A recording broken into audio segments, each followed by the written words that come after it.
object, and that was a very close visual sighting. And you were in one of the aircraft? I was not. I was there when the pilot landed. He canceled the mission after, and I was there. He was in the ready room with all his gear on, with his mouth open, and I asked him what the problem was, and he said he almost hit one of those darn things. He said he was 50 feet away from it? Yes, sir. And his description of the object was consistent with the description you gave us before? A dark gray or a black cube inside of a clear sphere. Inside of a clear sphere? Yes. And with no self-evident propulsion system. Call it the most credible UFO sighting in history.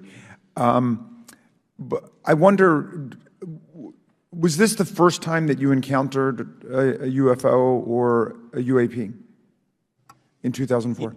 Yes. And what was your general attitude or perspective on the UFO discussion before that happened? I never felt that we were alone with all the planets out there, but I wasn't a UFO person. I wasn't watching History Channel and MUFON and all that. And have you had experiences or encounters since that happened? No. And so have you formed any general conclusions about what you think you experienced then? Yes. I think what we experienced was, like I said, well beyond the material science and the capabilities that we had at the time, that we have currently, or that we're going to have in the next 10 to 20 years. Very good. Mr. Grush, you've been able to answer in great detail on certain questions, and then other things you say you're not able to respond to. Can you just explain where you're drawing the line and what's the basis for that? Yeah, based on my DOPSR security review and what they've determined that is unclassified. I see. So you're answering any questions that just call upon your knowledge of unclassified questions, but anything that relates to classified matters you're not commenting on in this context. In an open session, but happy to participate in a closed session at the right level, yeah. Okay. And Mr. Graves, you've said that there are dozens of fellow pilots, military pilots. Are there also commercial pilots who've encountered the same kind of sightings that you described before? They are similar. Commercial pilots have less range and less sensors to be able to reach out and look for objects over wide swaths of airspace. And so pilots are seeing them, commercial pilots are seeing them, and they're typically closer, and the range of what they're seeing is pretty large.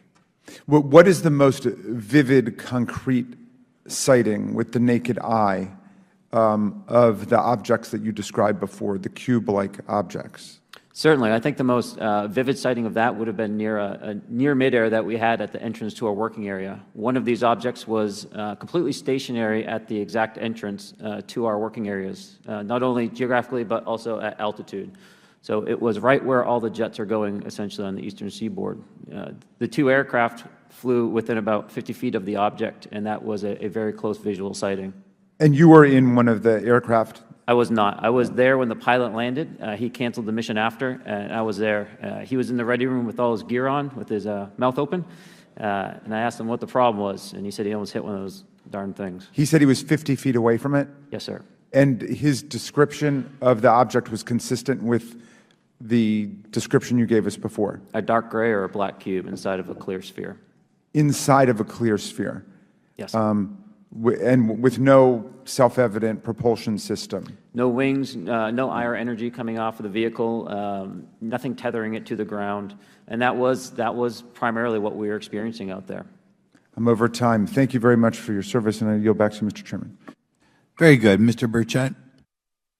Thank you, Mr. Chairman. This is for all three of y'all, starting with Mr. Graves. Why did you come forward on this issue? I came forward because I felt that my colleagues did not have a way to mitigate this safety threat, and I wanted to help them. I was trained as an aviation safety officer by the Navy, and this it just felt right. I felt like I had to help the folks that were still flying and dealing with this. Mr. Grush. Purely a sense of duty. I first swore an oath when I was a cadet 18 years ago, and I still uphold that even out of the uniform. Commander. I was pestered by a friend, and I asked why, and he said, "You're the one person that they can't discredit, and you'll add credibility to the New York Times article." And so after about 6 times, I said, okay. Honest. Yeah. This town isn't made, unfortunately, by people like y'all. We thank y'all. And I do want to also thank the people in the audience and the people that are watching this that can't be, people all over the world that have kept this issue alive. You've endured criticism and derogatory remarks, and we're trying to get to the bottom of it. And so God bless y'all. Thank y'all so much. We really appreciate you guys and gals.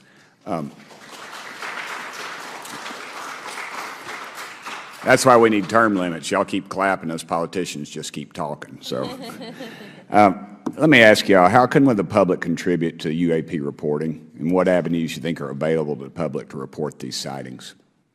Well, right now, I don't think there is a lot of public options for every man to be able to report on this. I think even for professionals that have sensor data that are seeing these on a regular basis, they're still hesitant to come forward. And so for the general public, I think encouraging the conversations that we're having today, looking for technology solutions that can be distributed so that objective data can be gathered is the first place to go. Mr. Grush? I'll just touch on the whistleblower side of it. I do encourage, current and former military, intelligence community, and industry contractors to come forward in a legal way, either through the IC or DoD or whatever the cognizant IGs are, to lead, join me in this discussion. Commander, and I guess I should say this for the record. My daddy was United States Marine Corps, 1st Marine Division, so. Hoorah. Yes, sir. He was old school, him and Chesty Puller on Peleliu, so thank you, wow. brother. Wow. Yes, sir. I'm not anything like my daddy. He was incredible. I'm very mediocre, to say the least, but go ahead. You seem to be doing fine. Yeah. For me, I was an accident investigator, so the biggest thing that you learn, and I think that witnesses need to do is, one, don't try and make the fish bigger than it was. Stick to the facts, write it down, and don't speculate what you think it is because it will sway your decision. Just write the facts down. We can get all the facts together and we can start to investigate and get a real honest story instead of it was this big. Thank you all, and I want to thank everybody. Times of India videos, your daily dose of India and the world. Global news, different views, and sharp analysis. Pressure of expectation from your fans, your supporters. That is often served as a backdrop for several Bollywood. You're not a brute majority anymore. If you individually take out their right. Making sense of global conflicts. Tracking the new emerging world order. Strike on Israeli military bases. A multi-pronged. To stay out of harm's way as Israel started bombing targets across. Understanding changing alliances in a polarized world. Tune into TOI videos for all this and more. Click on the bell icon to subscribe and never miss an update.